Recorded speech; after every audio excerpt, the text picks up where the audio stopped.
राजकारणामध्ये मुळाशी घाव घालायचा म्हणजे तो कसा, याचं एक उत्तम उदाहरण राहुल गांधी यांनी पुण्याच्या छात्रों की गुंज या कार्यक्रमातून दाखवून दिलेलं आहे. R S S, Bharatiya Janata party, पंतप्रधान नरेंद्र मोदी, सरसंघचालक मोहन भागवत यांचा थेट उल्लेख करत, त्यांचे कोट सादर करत, त्यांच्या मनुस्मृती ते संविधान काय नेमकं चाललेलं आहे, 70 कोटी महिलांची आज भारतामध्ये नेमकी काय अवस्था आहे, ती अवस्था त्यांच्याच तोंडून ऐकवत आणि ऐकत जे संवादात्मक त्यांनी भाष्य केलेलं आहे, त्या भाष्याला उत्तर आता कसं द्यायचं राजकीय दृष्ट्या, हा प्रश्न जर पंतप्रधान नरेंद्र मोदी, मुख्यमंत्री देवेंद्र फडणवीस, गृहमंत्री अमित शहा आणि मोहन भागवत यांना जर पडला नाही तरच नवल, अशा प्रकारचे मुद्दे आज त्यांच्या भाषणामध्ये, संवादामध्ये दिसून आलेले आहेत. म्हणजे बघा, 2 दिवसांपूर्वी म्हणजे 20 ऑगस्टला हराभरा स्वराज या संबंधी त्यांनी जे काही वक्तव्य केलं या कार्यक्रमामध्ये, त्याच्यामध्ये महात्मा गांधींनी सांगितलेलं स्वराज आणि त्याची नेमकी काय व्याख्या आहे त्याची उकल करून सांगितली. आज त्यांनी मनुस्मृतीचा थेटपणे अगदी सुरुवातीलाच उल्लेख करून महिलांना बोलकं केलं आणि महिलांचे प्रश्न अतिशय पोटतिडकीने आणि साधार आकडेवारी निषेध समोर ठेवले. प्रत्येक घटकातील महिला, त्याला असं कुठल्या धर्मातील महिला, कुठल्या जातीतील महिला असं न करता मूळ महिलांच्या वर जो काही अन्याय अत्याचार होत आलेला आहे पूर्व परंपरागतपणे, तो कसा प्रतिगामी हल्ला होत आलेला आहे, हे या जवळपास 25 महिलांशी त्यांनी भाष्य करत त्याची मांडणी केलेली. आणि ती कशी, आता उद्या भलं अमित शहा उत्तर देतील, नरेंद्र मोदी उत्तर देतील की आता नारी शक्ती वंदन विधेयकाला कसा काँग्रेसने पाठिंबा दिलेला नाही, कसा हाणून पाडलं वगैरे वगैरे, ते सगळं केलं जाईल. शेवटी हे राजकारणच आहे. ते राहुल गांधी देखील करतात आहे आणि नरेंद्र मोदी हे सुद्धा करतात आहे.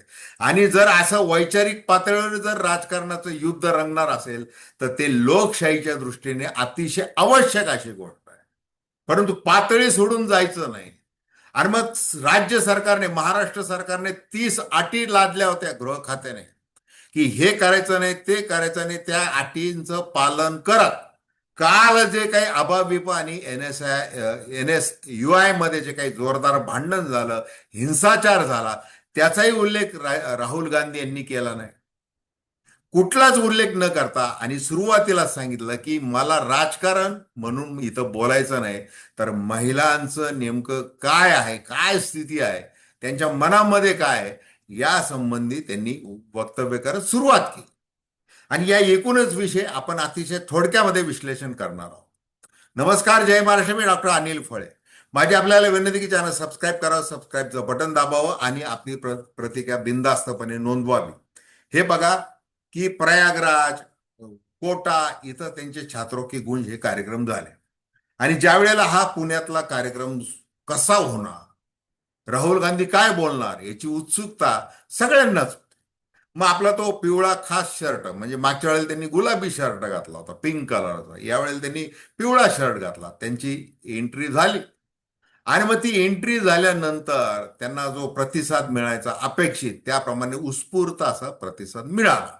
जसं महिला होत्या, मुली होत्या, म्हणजे 5वी 6वीच्या मुलीपासून अगदी 80 वर्षाच्या वृद्ध महिलेपर्यंत सगळ्या प्रकारच्या महिला. आणि विशेषतः अर्थातच गर्दी होती जेन्सची, मुलींची आणि मुलांची सुद्धा गर्दी होती, परंतु त्या कॅम्पसमध्ये त्यांना परवानगी नव्हती बसायला. मग तो संवाद ते साधायला सुरुवात केली आणि मग पुणे म्हणजे प्रेम अशा शब्दांमध्ये त्यांनी या पुण्याचं कौतुक केलं आणि आभार सुद्धा मानले. आता बघा की ज्या वेळेला ते मनुस्मृतीविषयी बोलले की कसं महिलांवर बंधन, म्हणजे ती बहीण आहे, पत्नी आहे, काय आहे ती, तिच्यावर कशा प्रकारचे बंधन आहे याच्याबद्दल ते बोलले. आता त्यांनी सांगितले की तुम्ही कुणाच्याही मालकीच्या नाहीत महिलांना, असा एक आत्मविश्वास देण्याचा त्यांनी प्रयत्न केला. आणि मग तुम्ही स्वतःच्या आयुष्याच्या तुम्हीच मालक आहात हे लक्षात घ्या. त्यामुळे तुम्ही मनुस्मृती विसरा असं ते, जरी ते थेट वारंवार बोलत नव्हते तरी त्यांना तेच ध्वनित करायचं होतं. मग भारतामध्ये 70 कोटी महिला आहेत, त्या देशाची मोठी ताकद आहेत असं त्यांनी सांगितलं. आता हे वाक्य तसं खूप साधं आहे, परंतु जसं सुरुवातीला सांगितलं राजकारणाच्या दृष्टीने ते खूप मोठं वाक्य आहे. आता राहुल गांधी प्रश्न बदलत आहेत का? महिलांना फक्त सुरक्षा पाहिजे का? महिलांना स्वायत्तता हवी आहे, महिलांना संरक्षण हवं आहे, आणि महिलांना मुख्य म्हणजे स्वतःचे निर्णय घेण्याचं स्वातंत्र्य हवं आहे. म्हणजे अगदी ते घरापासून हवं आहे. मग ती कुठे जाईल, कुणाला भेटेल, काय शिकेल, कुठे काय काम करेल, तिचं आयुष्य कसं जगेल, या सगळ्याचा अंतिम निर्णय कोणाचा?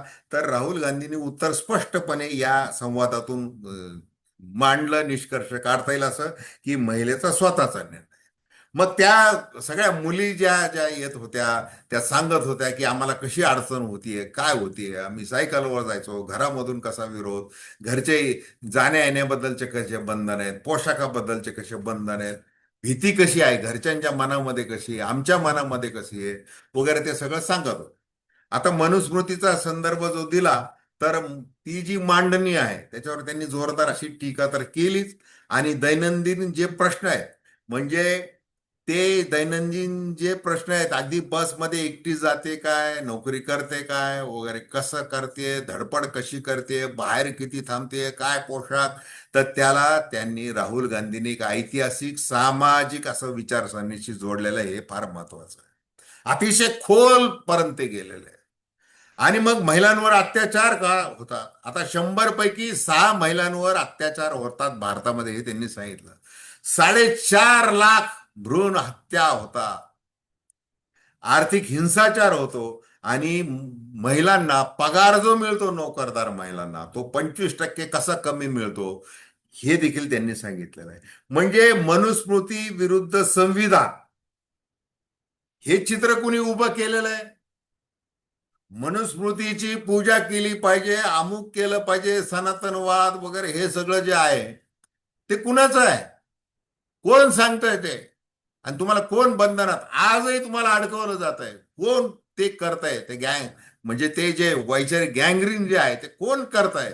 असा प्रश्नच राहुल गांधी विचारत होते. आणि त्यांनी ते केलं. इकडं ज्या वेळेला महिलांच्या हातात भारतरत्न डॉक्टर बाबासाहेब आंबेडकरांचं छायाचित्र दिसत होतं, हे सगळं फार बोलकं आहे.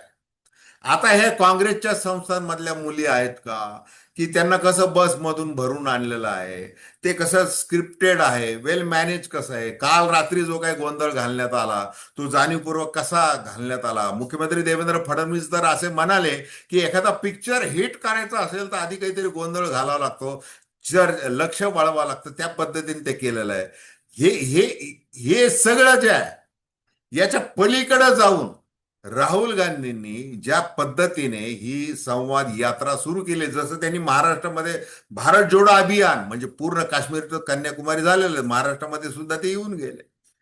मग त्या त्या पद्धतीने, म्हणजे पुणे म्हणजे प्रेम मोहब्बत की दुकान वगैरे त्यांची जी काही शैली आहे, आणि त्यांनी जो काही धागा पकडलेला आहे, म्हणजे संवाद जर साधायचा, प्रत्येक तळागाळाशी संवाद साधायचा आहे, इंटेलेक्च्युअल संवाद साधायचा, तर कशा प्रकारे केला पाहिजे? तर आधी आपण भारतातल्या नेमक्या परिस्थितीचा, महिलांच्या दैनंदिन जीवनाचा, त्यांच्या ध्येयाचा, त्यांच्या आकांक्षांचा, त्यांचे कुठं मरण होत आहे, घुसमट होतीये, त्याची आकडेवारी काय सांगतेय, कशी मानसिकता आहे, हे समोर ठेवून केलं त्यांनी. म्हणजे ह्या योजना का, ती लाडकी बहीण का, वगैरे वगैरे वगैरे, असं काही नाही. आम्ही किती कोटी रुपये दिले वगैरे, हे सगळं काही नाही, ते सरकारचं कर्तव्यच आहे. मग ही जी मांडणी आहे ती अतिशय खोलवर अशी मांडणी आहे. म्हणजे म्हणून सुरुवातीला मी म्हटलंय की मुळावर घाव घातलेला आहे. आता मग तो घाव घालत असताना तो आर एस एस वर तो घाव आहेच आहे. आता दिल्ली मधलं मी तुम्हाला सांगितलं, त्यांनी त्या त्या कार्यक्रमामध्ये काय सांगितलं की 150 कोटी भारतीयांनी ठरवायचं आहे की सत्य काय आहे हे ठरवायचं आहे. हे 20 तारखेचं तुम्ही भाषण अवश्य ऐका. 20 मिनिटांचं भाषण आहे. अतिशय उत्कृष्ट असं भाषण आहे. त्यांनी महात्मा गांधींच्या स्वराजची कल्पना त्याच्यामध्ये मांडलेली आहे. आणि मग पुण्यामध्ये जर आपण तो विचार केला तर ते असं म्हणतात, पुन्हा पुन्हा सांगतात की तुमचं सत्य दुसरं कोणी ठरवू शकत नाही. पुण्यात ते म्हणतात तुमचं आयुष्यही दुसरा कोणी दुसऱ्याने कोणी ठरवू नये. म्हणजे याच्यावर त्यांचं आहे की स्वराज्य म्हणजे स्वतःवरचे स्वतःचे राज्य, ते आपल्याला जगता आलं पाहिजे, असं त्यांचा एकूण त्याच्यामध्ये आहे.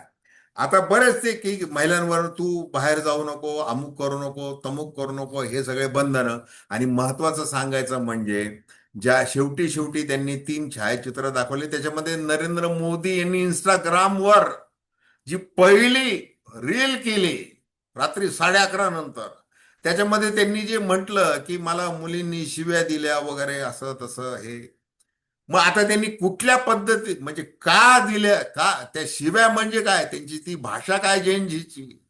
मग मुलांनी शिव्या दिलेल्या त्या चालतात तुम्हाला, यांनी दिल्या तर का नाही चालत? म्हणजे अधिकार दोघांनाही सारखाच आहे. चीड व्यक्त करा, अभिव्यक्ती स्वातंत्र्य दोघांनाही सारखंच आहे. तुम्हाला का, असं त्यांनी राहुल गांधींनी प्रश्न विचारलेला आहे. त्याच्यामुळं ही सगळी जी काही गोष्ट आहे, त्याच्या मागे सत्तेमागची तुमची विचारसरणी काय आहे, कशा पद्धतीने वागता. आता पॉलिटिकली तुम्हाला ते तुमचं राजकीय वाहन आहे कुणाचं, भारतीय जनता पार्टी हे राजकीय वाहन कुणाचं आहे, ते RSSचं वाहन आहे. राजकीय शाखा जी आहे ती मूळ राष्ट्रीय स्वयंसेवक संघाची शाखा आहे. त्या पद्धतीने तुम्ही सगळं करता. आणि म्हणून राहुल गांधी त्यावर वारंवार आता खोलवर जाऊन फार चिंतनशील आणि परिपक्व आणि प्रगल्भतान वेगवेगळे श्लोक वगैरे कुठलेही फार सादर न करता थेट मनाला भिडणारा संवाद, आणि त्यातून मग विचारसरणी काय, सामाजिक विचार काय, तुमच्या कशा प्रकारे तुम्ही राजकारण करता, हे ते दर्शवत आहेत. आणि याचं उत्तर देणं हे अतिशय कठीण आहे.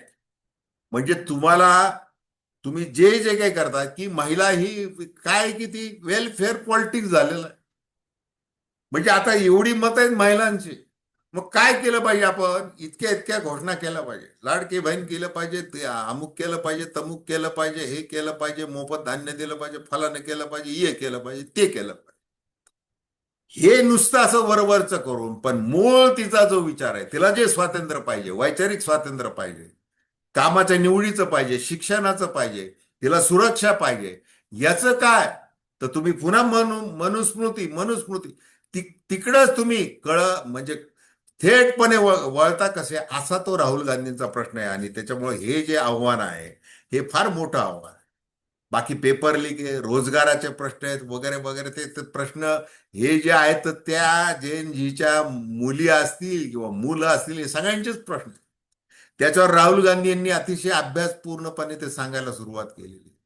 आणि मग कायदा सुव्यवस्था काय, जसं अमित शहा यांना ज्या पद्धतीने त्यांनी कोंडीत पकडलेलं आहे, आता पुण्यामध्ये येणार आहेत अमित शहा, कशा पद्धतीने ते उत्तर देतात हे ऐकण्यासारखं आहे. आणि मग जे जेन झीला आपण सगळेजण, तुम्ही आम्ही सगळेजण, हे म्हणजे ज्यांचे पांढरे केस झालेले आहेत, त्याच्यावरून सगळेच जण जे गृहीत धरते, यांना काय कळतं, हे मोबाईलमध्ये व्यस्त असतात, 24 तास रील मध्ये असतात. पण ज्या वेळेला त्यांच्या मनातल्या भावनांचा स्फोट होतो, तो कसा होतो, ते जंतर मंतरवर दिसून आलं. आणि मग आता राहुल गांधी काय, नरेंद्र मोदी काय, सगळ्या राजकारण्यांना आता जाणीव झालेली की आता आपलं सगळं काही चालणार नाहीये. आपल्यावर यांचा अंकुश असणार आहे, या पिढीचा अंकुश असणार आहे. बरं, जेन झी राहू द्या, अल्फा देखील आता रस्त्यावर येऊन जाब विचारायला लागलेली आहे. ही जी क्रांती आहे, ही क्रांती भारताला अतिशय गरजेची होती. आणि ती गरज लक्षात घेऊन आणि त्याचं महत्व लक्षात घेऊन राहुल गांधी आपले जे टीकेचे बाण आहेत राजकीय दृष्ट्या, त्याला एक वैचारिक आधार द्यायला लागलेले आहेत, एवढंच. तुम्हाला काय वाटतं, हे बिनधास्तपणे कॉमेंट बॉक्समध्ये लिहा. आणि हा व्हिडिओ आपल्याला आवडल्यास इतरांना शेअर देखील करा. खूप खूप धन्यवाद.